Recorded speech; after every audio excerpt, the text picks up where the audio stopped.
آج کے اس مجلس کو خطاب فرمائیں گے خطیب اہل بیت جناب مولانا مسعود علی صاحب اللہ کرم سے تشریف لا چکے ہیں شہزاد موجود اور چند کلمات کے لیے میں محترم ناصر علی صاحب دو جملوں کے لیے میں چاہوں گا کہ تشریف میں لیکن اس سے میں یہ عرض کرتا ہوں کہ علماء ایک ایسی فعال اور انتہائی پڑھی لکھی خاتون اللہ تعالیٰ گوار عبادت گزار انتہائی دیندار اور اس دور کی خواتین کے لیے ایک مشعل راہ کہ دنیاوی اور دینی علم میں ان کا کوئی جواب نہیں تھا. بیک وقت انگریزی اردو عربی اور شعر فہمی میں بھی کوئی جواب نہ تھا. کوئی ان کے سامنے نامحدود شعر نہیں پڑھ سکتا تھا اور وہ بول دیا کرتی تھی. تو اس قدر اور سب سے بڑی بات یہ ہے کہ علماء کی مدد کرتی تھی اور یہاں پہ پوری میں مسجد تعمیر کرائی. وہاں قدم رسول ہے, وہاں مولانا مسعود کی زیر نگرانی ادارہ چل رہا ہے, بچے وہاں پڑھ رہے ہیں. لیکن وہ مجھ سے کہتی تھی کہ وہاں بچوں کو پڑھنا چاہیے.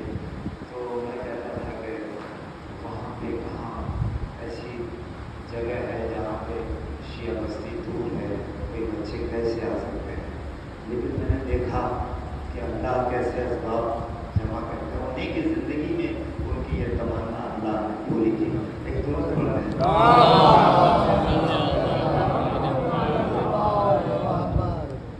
تو انتہائی بے مثال عبادت گزار میں چند کلمات کے لیے چاہوں گا کیونکہ وہ آپ سے بہت فیصلہ کے آپ کے اخلاق تھا, اس سے مسلسل ذکر کرتے رہتے تھے. تو اس لیے آپ کا بتائیں گے تو جملے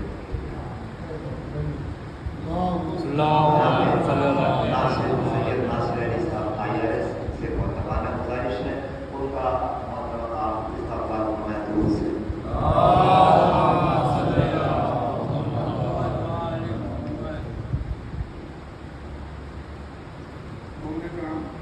وقت کافی گزر چکا ہے اور ہم لوگ سب مشتاق ہیں سننے کے لیے اور سننے کے لیے سارے سوال ہے. جیسا کہ ہمارے سارے صاحب نے ہمارے سارے اور اسی طرح سے ان کی کام اور اسی طرح سے ان کی کام کرنی بھی ہوئی اور ہمارا انہوں نے جو کیا مجھے شرف حاصل ہوا کہ خالہ جان کے لیے آپ کے سارے سوال زندگی کے آپ نے یہاں میں کئی سال سے وہ ساتھ میں کے ساتھ رہا اور ان کو بہت نزدیک سے جاننے کا موقع ملا کیونکہ میری ابا جو ہے وہ کئی سال رہے لوگوں میں حیثیت ایک ماں کی حیثیت سے ساتھ ہے. میں صرف ایک بات یہ کہنا چاہتا ہوں کہ آخری کے قریب قریب 1-2 سال سے ان کی یادداشت چلی گئی تھی اور ڈیمنشیا سے لیکن ذکر پروردگار عالم میں عبادت الہی اور خاص طور پر امام حسین سے والدانہ محبت کے پہنچا وہ بدرجہ عقل میں موجود تھا. وہ ان کے خواص جو تھے وہ بھلے ہی کمزور ہو گئے تھے لیکن یہ 2 چیزیں ایسی تھیں جس کو انہوں نے پتے دم کر دیا. اکثر وہ بھول جایا کرتی تھی کہ نماز کون کتنی رکعت ہوئی کیا ہوئی تو کسی نہ کسی کو پکڑ کے لے آتی تھی, کھڑا کے بتاتے رہنا تھا. اور اللہ داری سے اتنی رغبت کیونکہ میں نے خود دیکھا کہ شب جمعہ کو نماز ہوتے ہیں جو کہ ہر گھر ہوتے ہیں تو بعض اوقات کیا ہوتا ہے کہ آپ نماز پڑھ رہے ہیں نوحے کی لائنیں آپ نہیں بیچ میں پڑھنے والے لیکن ہر نوحہ ہر لائن ان کو یاد، جبکہ وہ بہت ساری چیزیں وہ بھول چکی تھیں، یادداشت ختم ہو گئی تھی، نہیں بھولی تھی تو وہ لوہے تھے. اور جب ہم لوگ کبھی کبھی غلط کوئی لائن پڑھ رہا کرتے تو پیچھے سے وہ اپنا، تو یہ ذکر ہے. اور سر پوچھے تو مجھے آپ کو رہا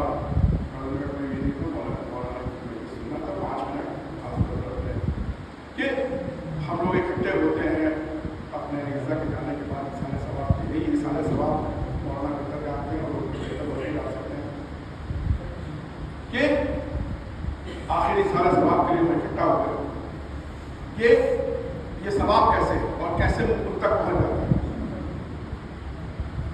تو پروردگار عالم قرآن میں ارشاد فرماتا ہے کہ فاذکرونی اذکرکم واشکروا لی ولا تکفرون.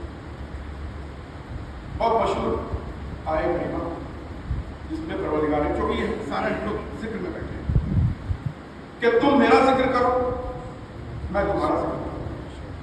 فاذکرونی، تم میرا ذکر کرو میں. یہاں تک تو بات ٹھیک تھی. اس کے آگے پروردگار عالم نے دو قید دل رکھی کہ کس کا ذکر پروردگار عالم کرے گا.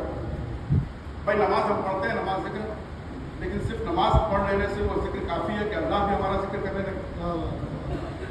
تو لہٰذا اللہ نے دو کنڈیشن آگے لگا دی کہ تم کو میرا شکر گزار بندہ بننا پڑے گا. بات یہیں تک نہیں تھی بلکہ وہ آگے کہتا لی ولا تکفرون، کفر سے بچنا. میں اکثر کہتا ہوں کہ اللہ جب کسی بہت اہم بات کی طرف اشارہ کرتا ہے تو اس کو نفی کے ذریعے بھی اس کی عظمت بیان کرتا ہے. سب سے پہلے وحدانیت کا جب اس نے اعلان کیا تو پہلے کہا کہ کوئی خدا نہیں لا، اور اس کے بعد اس نے اپنی وحدانیت کہی. اس یہاں بھی بات مکمل ہو جاتی ہے اگر کوئی کہتا ہے کہ تم شکر گزار ہو، لیکن یہ کہہ کر کے کہ تمہیں کفر بھی نہیں کرنا ہے. اس کے مطلب یہ کہ شکر گزار ہونا مسلسل ہے. یہ نہیں کہ کچھ موقع پر شکر کرو اور کچھ موقع پر چلے جاؤ. جب ساری زندگی کے ہر لمحے ہر سیکنڈ آپ اللہ کے شکر کی طرف کریں تو وہاں کفر کا کہیں شائبہ نہیں. تو پہلے ایک ایسا بندہ تو بن جائے جو زندگی کا ہر لمحہ شکر پروردگار عالم میں گزار دے، اور اس کے بعد وہ اگر ہمارا ذکر کرے گا تب وہ اس کا مصداق بنے گا کہ اللہ اس کا ذکر کرے. اب اس ذہن میں اب اللہ جب کہتا ہے کہ میں خود ذکر کروں گا، اگر تمہیں اللہ جو ہے وہ ان سب چیز سے آزاد،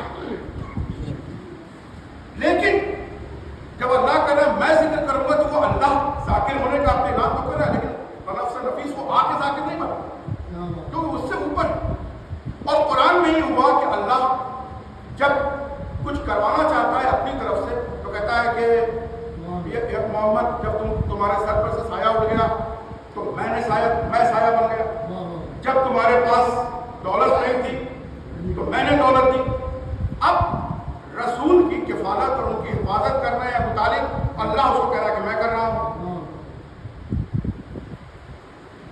رسول کی اعانت اور ان کی مدد روپے سے پیسے سے خدیجہ کر رہی ہیں، اللہ کہہ رہا ہے میں کر رہا ہوں. یعنی مطلب یہ ہے کہ اللہ اپنے فعل کو دوسرے بندوں کے ذریعے پورا کرواتا ہے.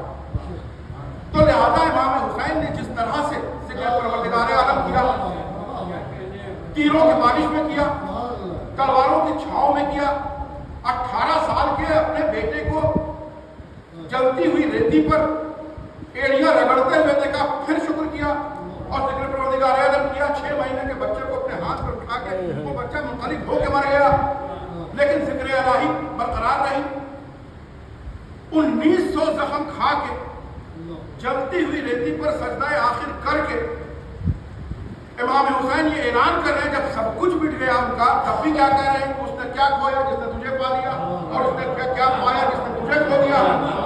ذکر اپنے اس بلندی پر پہنچا تو اللہ نے بھی یہیں سے اپنی بات شروع کر دی کہ تو صحیح کہ اب حسین جیسا ذاکر دنیا میں کوئی پیدا نہیں ہوگا.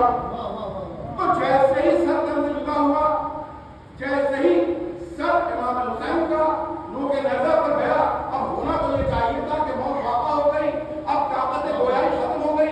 کوئی نہ اس سے پہلے تو